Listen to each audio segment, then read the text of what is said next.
Bonjour tout le monde, Sylvain Raymond en compagnie de Gabriel Gélina. On est en direct du Salon de Tokyo. Plusieurs nouveautés intéressantes. Je me suis attardé du côté de Toyota où on nous a dévoilé une panoplie de modèles concept. Le premier, c'est un coupé sport, le GR-HV Sport Concept, qui est un coupé sport 2+2 à toit Targa qui est assemblé sur la plateforme de la Toyota 86. On ne veut pas nous confirmer si ce sera une future remplaçante, mais on pourrait le laisser présager. Ce qui la distingue, c'est son toit Targa, plusieurs éléments de style hérités de la LFA, la super voiture de Lexus.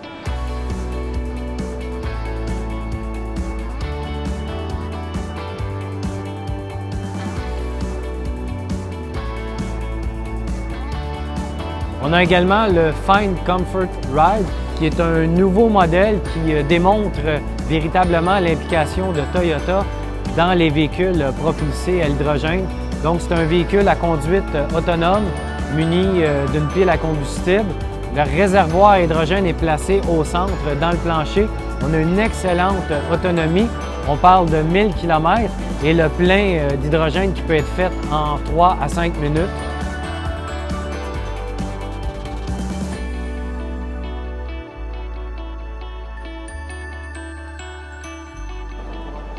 Chez Audi, au Salon de l'Auto de Tokyo, la grande primeur, c'est évidemment le dévoilement en première japonaise de la nouvelle berline de luxe A8, qui se démarque comme étant le premier modèle de série qui est doté de la conduite autonome de niveau 3. C'est-à-dire que ce véhicule-là, lorsque l'on roule dans certaines conditions particulières, comme par exemple sur une autoroute à voie divisée et que la vitesse est inférieure à 60 km/h, le conducteur n'a qu'à appuyer sur un bouton pour enclencher la conduite autonome de niveau 3. Et là, à partir de ce moment-là, la voiture se conduit complètement par elle-même. Le conducteur n'a même pas besoin de toucher le volant ou d'intervenir de quoi que ce soit. J'ai fait l'essai de ce système à bord d'un prototype de la Audi A8 dans la région de Düsseldorf en Allemagne à l'heure de pointe.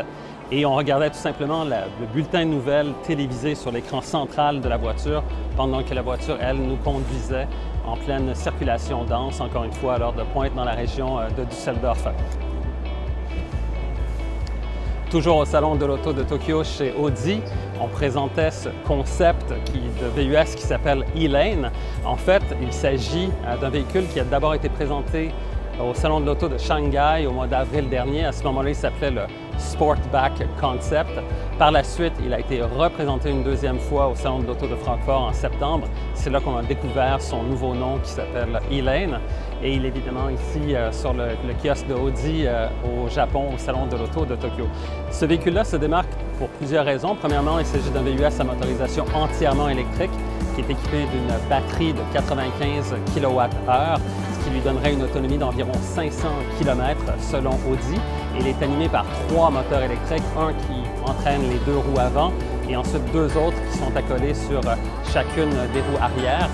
Donc, pour ce qui est de Audi, on annonce une commercialisation prévue d'abord en Allemagne pour l'année 2019 pour ce premier VUS de la marque à motorisation entièrement électrique.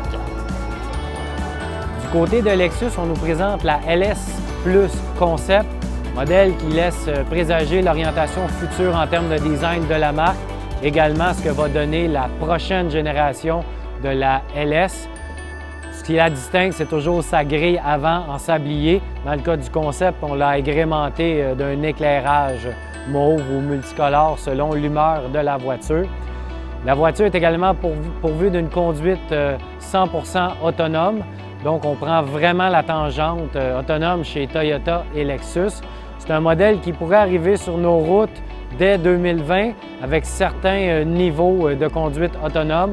Et on parle peut-être d'un niveau les plus élevés, donc où le conducteur n'a même pas de volant à bord d'ici 2025.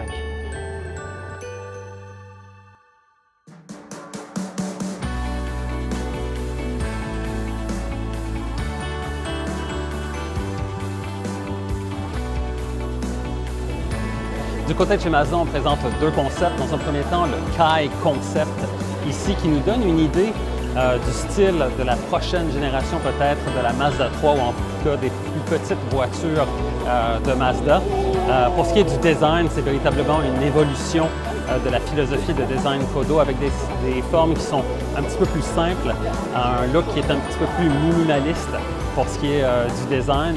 Donc, beaucoup de tension dans la forme de la voiture, particulièrement du côté du capot avant. Donc, encore une fois, le Kai Concept et l'autre véhicule qui est le Vision Coupe nous donne une idée du design des prochains véhicules Mazda. Dans le cas du Vision Coupe, il s'agit d'une berline à 4 portes qui a véritablement le style d'un coupé sport, donc avec un très long capot avant, avec un habitacle qui est très reculé à l'arrière.